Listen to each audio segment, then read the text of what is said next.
بسم اللہ الرحمن الرحیم۔ السلام علیکم ناظرین، طیب اردگان کو پوری امت مسلمہ میں ایک عظیم لیڈر اور ایک عظیم ہیرو سمجھا جاتا ہے۔ طیب اردگان ہی وہ شخص ہے جس نے سیکولر ترکی کو اسلامک ترکی میں تبدیل کرنے کے لیے بے بہا کوشش کی ہے۔ ترکوں کی پرانی تاریخ اگر دیکھی جائے تو 13ویں صدی سے لے کر 20ویں صدی تک ترکی اسلام کا مرکز بنا رہا، جسے پوری دنیا خلافت عثمانیہ یا اوٹومن امپائر کے نام سے جانتی ہے۔ مگر ورلڈ وار 1 کے بعد جب اس سلطنت کو توڑا گیا تو اس سے 40 ممالک وجود میں آئے۔ اس سلطنت کا خاتمہ ہوتے ہی اس سرزمین کو ایک سیکولر اسٹیٹ کے طور پر تسلیم کیا گیا، جسے آج ہم ریپبلک آف ترکی کہتے ہیں۔ ترکی کو ایک سیکولر اسٹیٹ بنانے میں سب سے زیادہ ہاتھ مصطفیٰ کمال اتا ترک کا ہی سمجھا جاتا ہے، جس نے خلافت عثمانیہ کا خاتمہ کر کے ترکی میں تمام دینی ادارے اور مساجد بند کر ڈالی تھی۔ عربی زبان پڑھنے اور پڑھانے پر پابندی عائد کی، حتیٰ کہ اس نے عربی زبان میں اذان دینے پر بھی پابندی عائد کر دی تھی۔ ترکی کی فوج میں 80 سال تک سریعام نماز پڑھنے پر پابندی عائد رہی، جس کا خاتمہ کیا آج کے دور کے مسلم ہیرو اور ترکی کے تاحال پریزیڈنٹ طیب اردگان نے۔ ناظرین، یہ بھی کہا جاتا ہے کہ اس دور میں اگر کسی شخص کی جیب سے اسلامی سال کا کیلنڈر نکل آتا تو اسے جیل ہو جاتی تھی، مگر ان تمام پابندیوں کے بعد بھی وہ ترکی میں اسلام کی شمع نہ بجھا سکے۔ مسلمانوں نے کیتو کو اپنا درسگاہ بنا کر وہاں قرآن کی درس و تدریس جاری رکھی۔ کبھی ٹرین کے ڈبوں میں تو کبھی تہخانوں میں قرآن کی کلاسز جاری رہتی۔ ان سیکولر لوگوں کی نظروں سے بچنے کے لیے اکثر رات 2 بجے سے 7-6 بجے تک قرآن اور دین کی محفلیں جاری رہتی۔ ناظرین، انہی مسلمانوں کی کوششیں پھر رنگ لانا شروع ہو گئی۔ ترکی کی سیاست میں ایک ایسا شخص آیا جس نے اسلامی نظریے کو فروغ دینے کی جدوجہد شروع کی۔ یہ شخص طیب اردگان تھا، جو کہ ترکی کے بڑے نقشبندی شیخ محمود افندی رحمۃ اللہ علیہ کا شاگرد تھا۔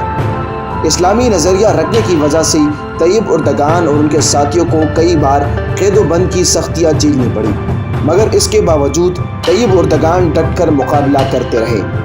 سال 1994 میں بلدیاتی الیکشن میں جیتنے کے بعد وہ استنبول کے میئر بن گئے۔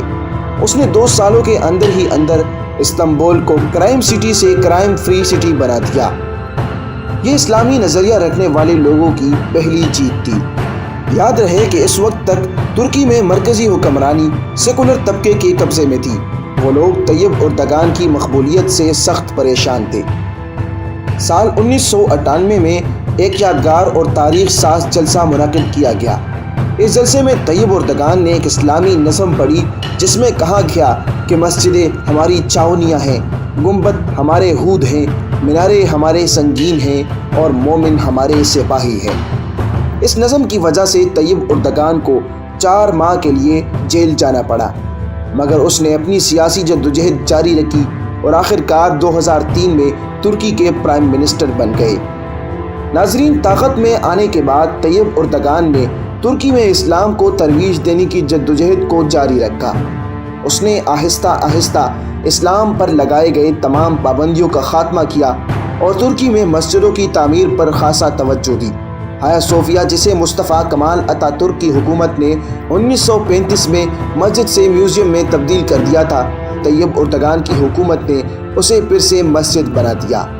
اسی طرح طیب اردگان نے ہر پلیٹ فارمز پر مسلمانوں کے لیے آواز اٹھائی، اور یہی وہ وجوہات ہے جس کی وجہ سے طیب اردگان کو پوری امت مسلمہ میں ایک عظیم ہیرو سمجھا جاتا ہے، اور ترکی کے بعض علاقوں میں انہیں سلطان تک کہا جاتا ہے۔